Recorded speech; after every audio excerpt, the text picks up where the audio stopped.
एक आदमी कह रहा है, जैसे पार्लियामेंट में शपथ लेते हैं नेता लोग, इस तरह वो किसी महल में बैठकर या किसी प्रोग्राम में वो शपथ ले रहा है, कह रहा है कि हम जो भी सामान लेंगे अपने भाइयों की दुकान में लेंगे, मुसलमानों की दुकान में नहीं लिया जाएगा।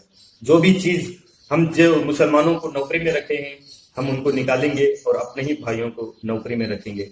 इस तरह से नफरत की बातें, इस तरह सेकुलरिज्म के खिलाफ वो बातें करते हैं, इस तरह वो नफरत पैदा करते हैं, इस तरह वो फितना फसाद फैलाने की कोशिश कर रहे हैं। और एक तरफ ये हुआ कि एक आदमी इतना बदतमीज शपथ लेते हैं किसी भी गद्दार से कोई सामान नहीं खरीदेंगे। हमारे भाई को मारने वाले को नौकरी पर नहीं रखेंगे।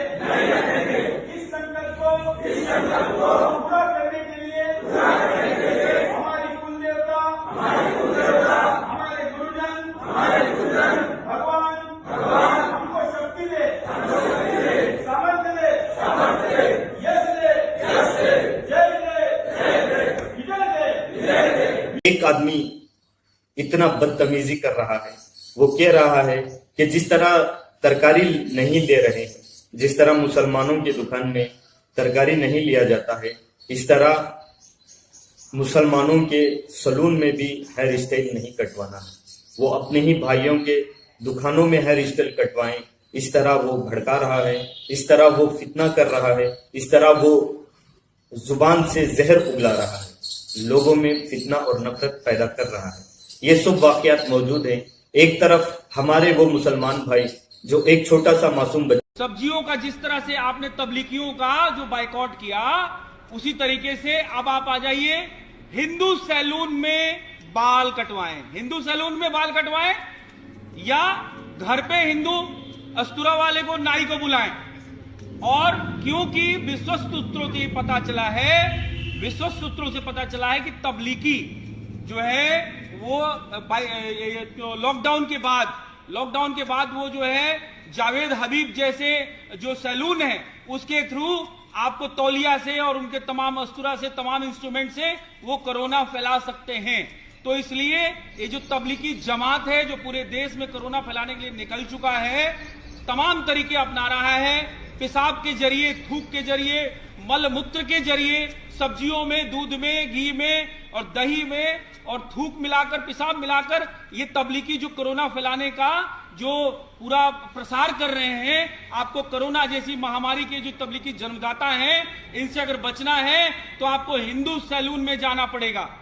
हिंदू सैलून, नोट कर लीजिए, हिंदू सैलून या हिंदू नाई। और ये नहीं होता तो आप हिंदू नाई का अपने क्षेत्र में नंबर हिंदू आर्मी से लीजिए। हिंदू नाई का नंबर हम देंगे आपको पूरे देश में। बहुत जल्द हमारी वेबसाइट पे आपको हिंदू नाई का नंबर मिलेगा, हिंदू सैलून का डिटेल मिलेगा। और अगर नहीं होता तो आप मार्केट से ट्रिमर खरीद सकते हैं, जो तमाम तरीके से जो है बिक रही है मार्केट के अंदर। आप घर में अपने परिवार से जो है किसी का मदद लेके उसको कटवा सकते हैं। आपका पैसा तो बचेगा, सेहत भी बचेगा। तो इन तबलीगियों का बाइकआउट करें। मैं पूरे हिंदू समाज, पूरे विश्व के हिंदुओं से निवेदन करता हूं कि तबलीगी जमात जो भी हैं इनका बाइकआउट करें। इनको ये सबक सिखाएं बाइकआउट करके कि जो हिंदुस्तान ने, जो भारत ने इनको इज्जत दी है, जो इज्जत से नवाजा है, अपनी उदारवादिता दिखाई है, हम बाइकआउट करके आपको बता सकते हैं कि आप जो है इस भारतवर्ष के लायक नहीं हैं। इसलिए पुनः भारतवर्ष के लोगों से निवेदन करता हूं कि हिंदू से बाल कटवाएं, हिंदू नाई से बाल कटवाएं या हिंदू सैलून का इस्तेमाल पैदा कर रहा है। ये सब वाकयात मौजूद हैं। एक तरफ हमारे वो मुसलमान भाई जो एक छोटा सा मासूम बच्चा, वो अपना घर में पैसे जमा कर रखता है, उस पैसे को लाकर पुलिस स्टेशन में पुलिस के पास देता है, ये मैं कोरोना वायरस के लिए लाके दिया हूं, आप उनके लिए दान कीजिए। उस बच्चे की इस सोशल और वो इंसानियत के बारे में इतना सोच रखता है, लेकिन इस गोडी मीडिया, इन भक्त मीडिया को ये सब नजर नहीं आता, क्योंकि ये लोग दलाली करते हैं, सुबह शाम दलाली कर रहे हैं। दूसरी तरफ, नाम क्या है तुम्हारा? उम्र पता है तुम्हें अपनी? कितने साल के हो? कितने? 6 साल के। ये गुल्लक क्यों दिए आपने अपने सारे पैसे? क्योंकि ना मैंने बांटने के लिए। अच्छा, बांटने के लिए दी है आपने, है? ये जो बीमारी चल रही है उनके लिए आर्थिक मदद करना चाह रहे हो? दूसरी तरफ हमारे वो मुसलमान भाई करोड़ों रुपए, लाखों रुपए लोगों में दान कर रहे हैं। इस वक्त महामारी की वजह से, कोरोना वायरस की बीमारी की वजह से हिंदुओं को अपना प्लाज्मा देकर उनको जान बचा रहे हैं। वो ये नहीं देख रहे हैं कि वो कौन सा मजहब है, लेकिन इंसानों की हिफाजत कर रहे हैं। फिर भी ये मीडिया मुसलमानों को ही बदनाम करती है, फिर भी ये मीडिया एक ही कौम के ऊपर टारगेट कर रहे हैं। लेकिन वो लोग जो अपने जहन से मर चुके हैं, जो अपने आप को हिंदू हिंदू कहते हैं, जो अपने आप को हिंदुत्व का नारा लगाते हैं, वो लोग जो इस तरह भड़काते हैं, लोगों में नफरत पैदा करते हैं कि मुसलमानों से सामान ना ले। मैं उनसे पूछना चाहता हूं, अगर मुसलमानों से सामान नहीं लेना है तो मुसलमानों की देश से, मुसलमानों की कंट्री से आने वाले चीजों को तुम क्यों इस्तेमाल कर रही हो? अगर तुम्हें पता है, अगर हमने उन लोगों का भी बाइकाट किया तो लगता है इन हिंदुओं को बैलगाड़ी में ही जाना पड़ेगा। इन हिंदुओं को, जो हिंदू हिंदू कहते हैं अपने आप को, जो नफरत पैदा करते हैं, उनको पता है कि वो पिछली बाप दादा की तरह बैलगाड़ी में ही जाना पड़ेगा।